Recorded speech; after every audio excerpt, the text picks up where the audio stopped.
One Question is brought to you by Turnkey Search, a top industry search firm since 1996.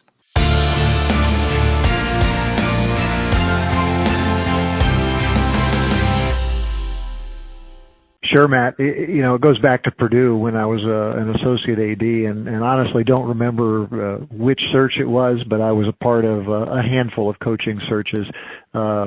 Fortunate enough never to have to go through a high-profile coaching search. There was a lot of stability at Purdue during the time that I was there, but involved in several Olympic coach hires and the processes. At the time, I was probably a spoke in the wheel as opposed to the center of it, but it at least exposed me to the process. Obviously, at Bowling Green, probably trying to think, it would have been maybe a softball coach hire, and then from there, over a period of close to 7 years, probably somewhere between 10 and 11 head coaching searches.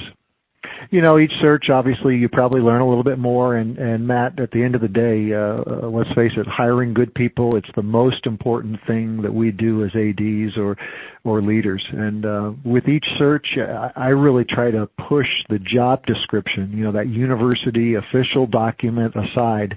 And I sit down and I probably came up with this, a long time ago, not sure where, but I literally take a sheet of paper and develop a one-pager of priorities for that program at that moment in time. And each time it's a little different. Usually come up with somewhere between 8 and 15 attributes.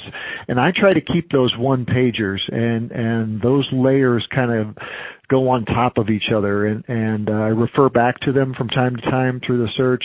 And then that list of attributes, that becomes the measuring stick as you go out and you talk to different candidates.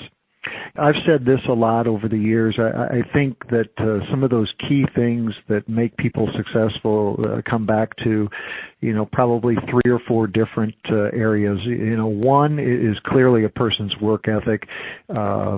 2 is their communication skills. Can they articulate their ideas and their vision, whether it's in writing or verbally? 3, how a person works with others. Can they get things done with other people, and have they demonstrated that?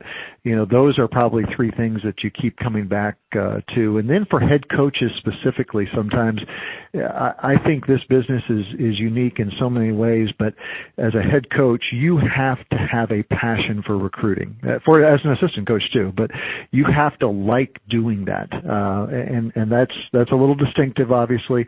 As a head coach, do you have a bit of a CEO mindset?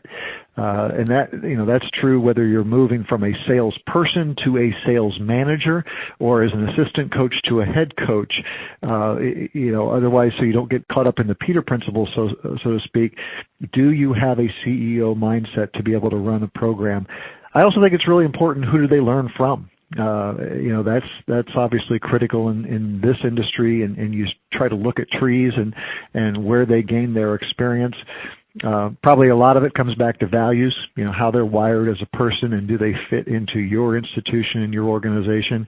Haven't even touched on X's and O's for each sport, but that usually comes out in a process of vetting and whether that they even make it into your bucket or into your list. And that's today's One Question, brought to you by Turnkey Search, a top industry search firm since 1996. One Question is designed to give D1 Ticker subscribers valuable insights on how executive leaders in college athletics think about key issues on their respective campuses, in their departments, or within their leagues and conferences.